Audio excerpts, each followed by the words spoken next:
गहराई है, अल्फाज में दम है, शायर का असासा तो महज जोर कलम है, जीने का हुनर सबका जुदा है तो बयां भी जितना भी सुनो देखो पढ़ो उतना ही कम है, उतना ही कम है। सैयद फजलुल हसन, जो दुनियाए अदब में हसरत मोहानी के नाम से जाने जाते हैं, सन 1881 में उत्तर प्रदेश के कस्बे मोहान में पैदा हुए। उनका घराना इक़्तिसादी और तालीमी तौर पर बहुत तरक्की याफ्ता समझा जाता था और समाजी लिहाज से भी बहुत मुअज़्ज़ज़ था। हज़रत मोहानी की इब्तिदाई तालीम मोहान में ही हुई। उसके बाद आगे की तालीम के लिए वो फ़तेहपुर भेजे गए, जहां उन्होंने मैट्रिक का इम्तिहान इम्तियाजी नंबरों के साथ पास किया। अलीगढ़ से बीए की डिग्री हासिल करने के बाद हसरत ने वहीं एलएलबी में दाखिला लिया।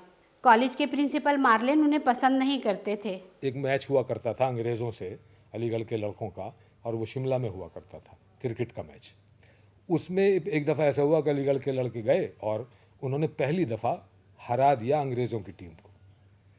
तो उसमें बाद में रेस्टिकेशन हुआ हजरत का, तो उन्होंने शहर के लड़कों के साथ ढोल पीटते कनस्तर पीटते आ गए कि नेटिव ने गोरों को हरा दिया, और उस पर बैक ने उनको निकाला। हसरत का ताल्लुक़ अलीगढ़ से ये कि यहाँ से हज़रत मोहानी ने बीए किया, और आज भी जो सेमिनार लाइब्रेरी है शोबे उर्दू की अलीगढ़ मुस्लिम यूनिवर्सिटी में, बहैसियत एक यहाँ के साबिक़ तालिब इल्म के हसरत मोहानी की तस्वीर सेमिनार लाइब्रेरी में आवेज़ा है।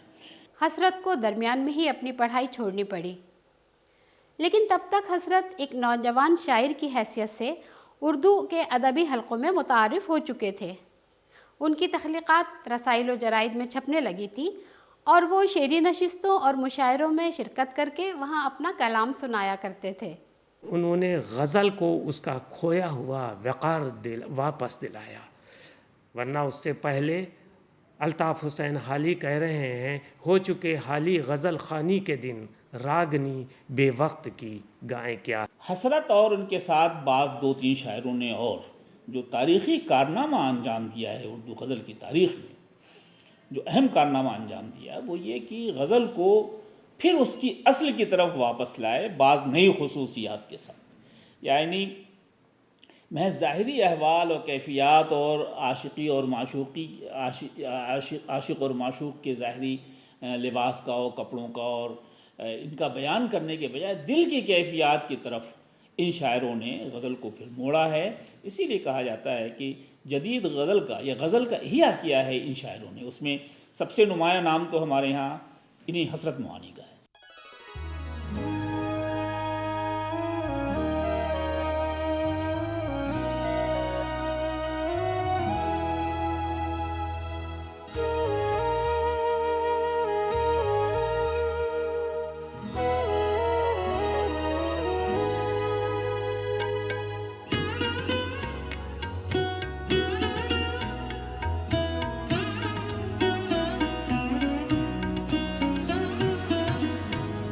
बुलाता लाखों लेकिन बराबर याद आते हैं,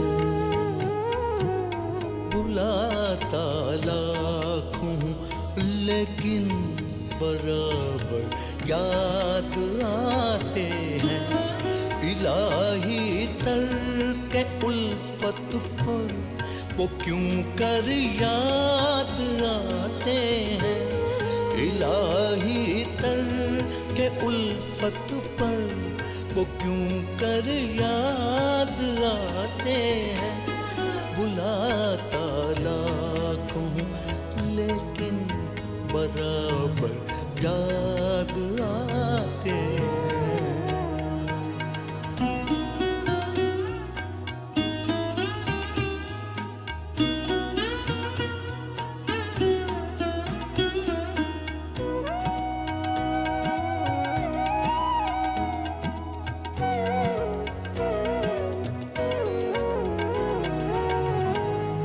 न छेड़े हम नशी कैफियते सहबा के अफसाने,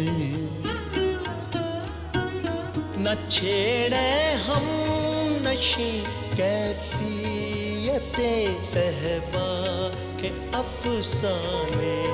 शराबे बेखुदी के मुझको सागर याद आते हैं, शराबे बेखुदी के मुझको सागर याद आते हैं। भुलाता लाखों लेकिन बराबर याद आते हैं।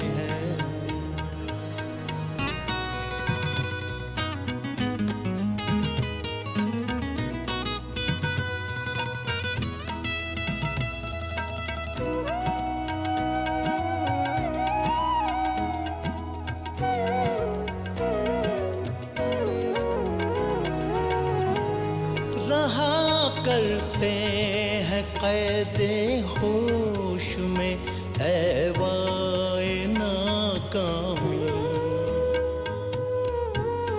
रहा करते हैं क़ैदे होश में ऐवाए नाकामी। वो तश्ते खुद फरामोशी के चक्कर याद आते हैं, वो दश्ते खुद फरामोशी के चक्कर याद आते हैं। भुलाता लाखों लेकिन बराबर याद आते हैं।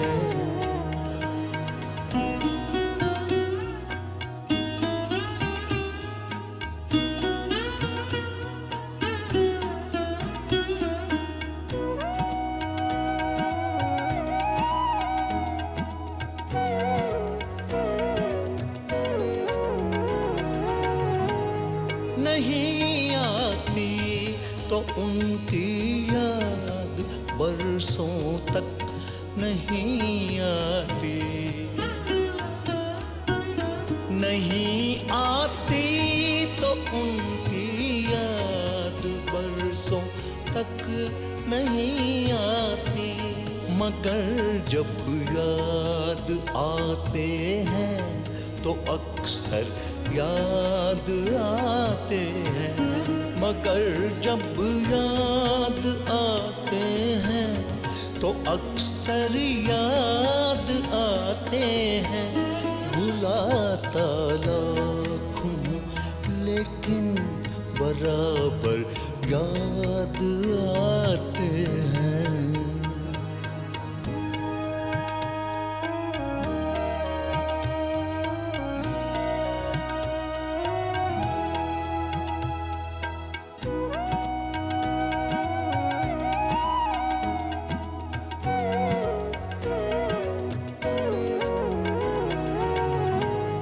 हकीकत खुल गई हसरत तेरी तरके मोहब्बत की,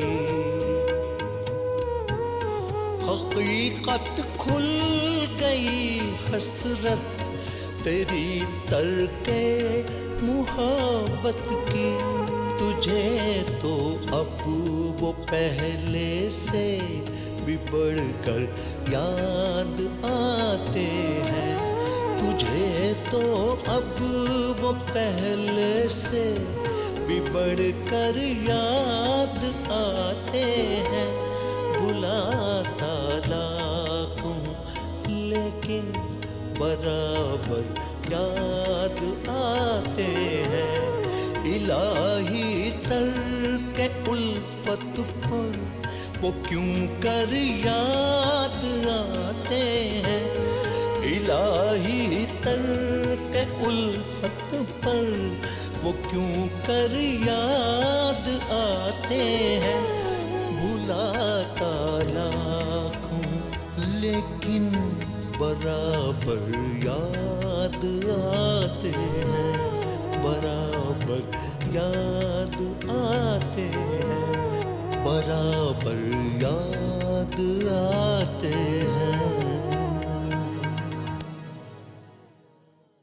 हिंदुस्तान में तहरीक तरके मवालात चली तो देशभक्तों ने आज़ादी की जंग जीतने के लिए विदेशी साजो सामान का बायकॉट शुरू किया। उसी ज़माने में सर्दी के मौसम में हसरत मोहानी अपने किसी करीबी दोस्त के यहाँ मेहमान हुए। आज़ाद हिंदुस्तान का जो ख्वाब हमने देखा था, अब हमें उसकी तकमील की तरफ बढ़ते रहना है इंशाअल्लाह।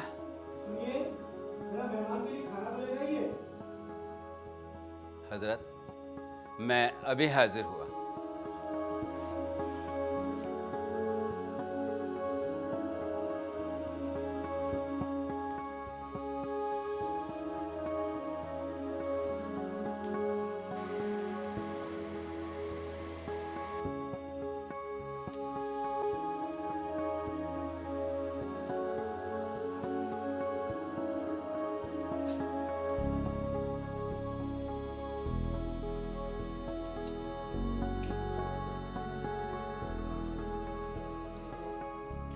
हजरत, हाथ धो लीजिए।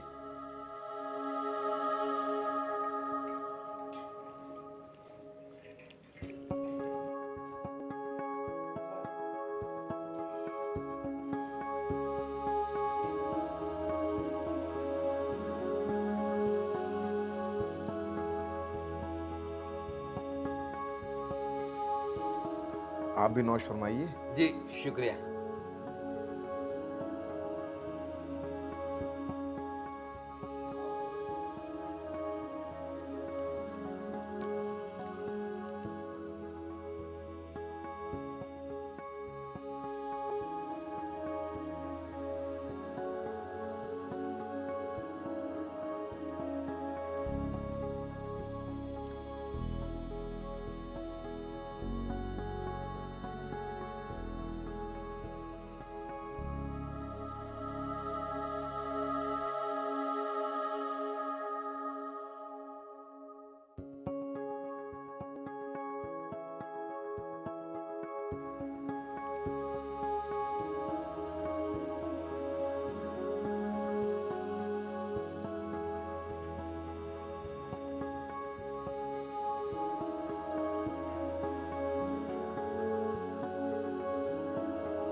हजरत, आपकी खिदमत और खातिरदारी का अरमान तो जी के जी में रह गया।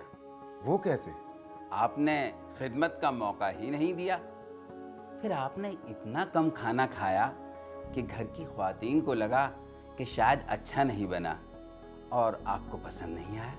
जी नहीं, ऐसी बात नहीं है। उनसे कह दीजिएगा कि गुलाम हिंदुस्तान का ये बंदा बिल्कुल सादा खाना खाता है और वो भी आधा पेट।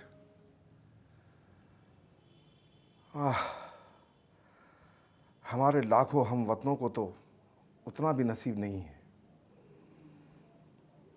अल्लाह हमारे हिंदुस्तान को जल्द अज जल्द आज़ादी नसीब करे। आमीन। हजरत, अब रात के साथ सर्दी भी बढ़ती जा रही है। अब आप आराम फरमाइए, मैं चलता हूँ। अच्छा, शब बखैर। शब बखैर।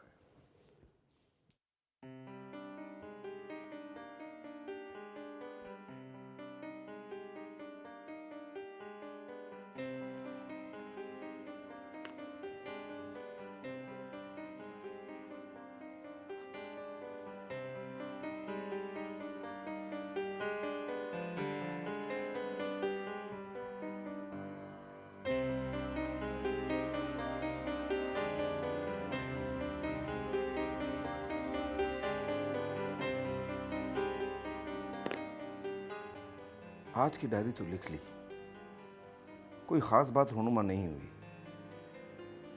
रात भी काफ़ी हो गई है और सर्दी भी काफ़ी बढ़ रही है। अब मुझे सो जाना चाहिए।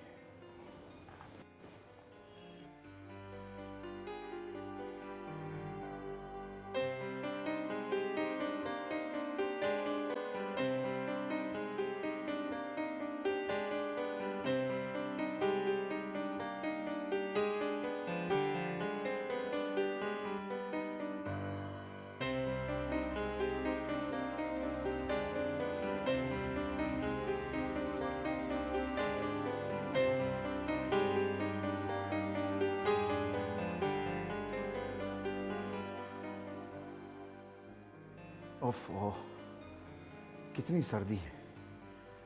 अब ये कंबल लेने के बाद थोड़ी गर्मी आती महसूस हो रही है। लगता है इस कंबल में रात अच्छी गुजरेगी।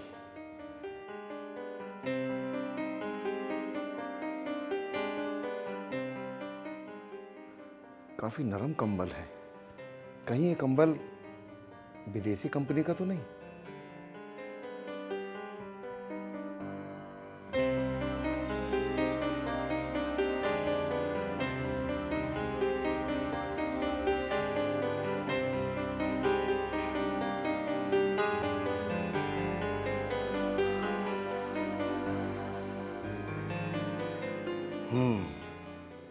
तो मेरा अंदाजा बिल्कुल सही था।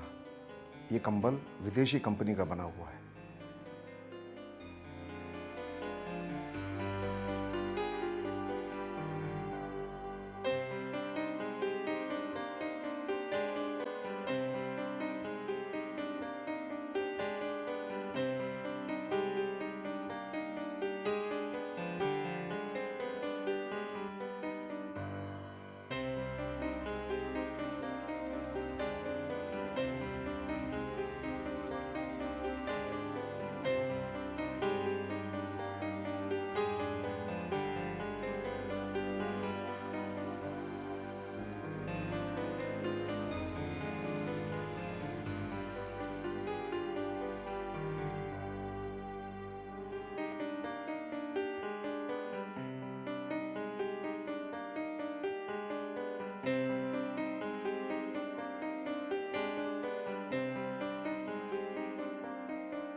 बहुत ही सर्दी है आज।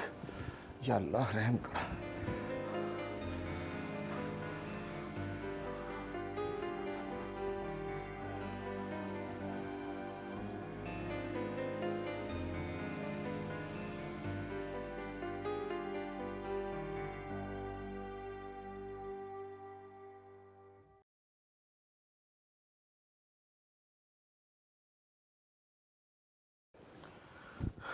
आइए आइए जनाब, आइए। अस्सलाम वालेकुम। वालेकुम अस्सलाम।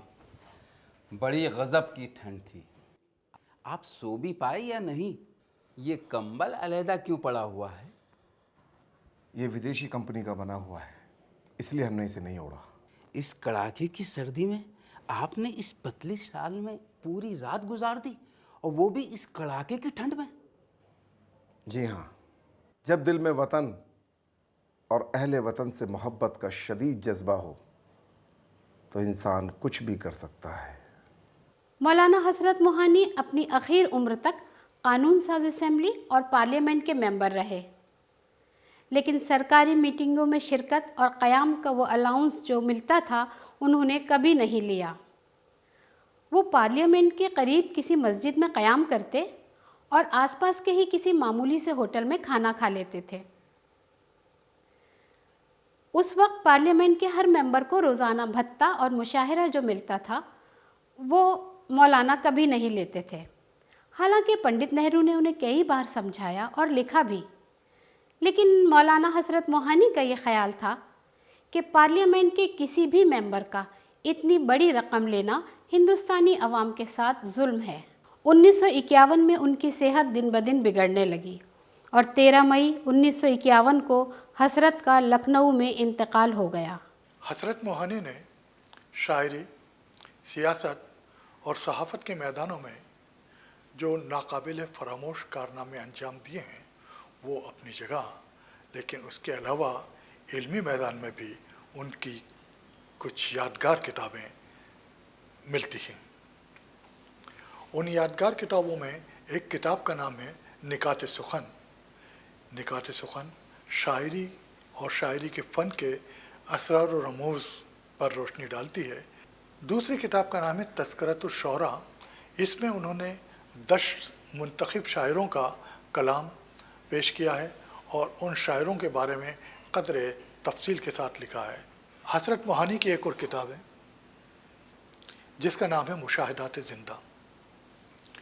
ये किताब बेहद मुनफरिद इसलिए समझी जाती है कि इसमें हसरत मोहानी ने जेल में कैदियों के साथ किए जाने वाले सलूक पर क़दरे तफसील से लिखा है। दरअसल ये उनकी जेल डायरी है। हसरत मोहानी का तख्लीक़ी दौर वो दौर है जब हाल ही की तनक़ीदें सामने आ गई थीं और गज़ल मुखालिफ रुझानात ज़्यादा तेज़ी के साथ उर्दू अदब पर हावी होते जा रहे थे। नज़्म निगारी का चलन बढ़ रहा था और गज़ल को एक तरह से देखा जाए तो हाशिए पर डाल दिया गया था। ऐसे दौर में हसरत ने गज़ल की हुर्मत बढ़ाई और अपनी गज़लों के ज़रिए से गज़ल की रिवायत की तौसी की और इसी के साथ साथ उन्होंने गज़ल को एक मुनफरिद लबो लहजा दिया और गज़ल को ज़िंदा रखने में, इस सिन्फ की ज़िंदगी और तवानाई देने में अपना एक अहद साज रोल सर अंजाम दिया।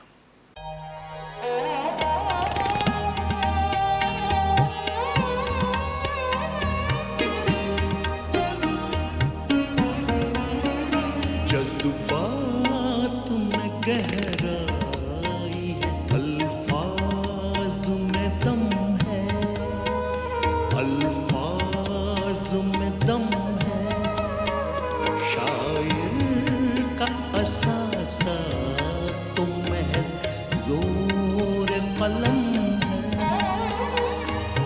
जोर कलम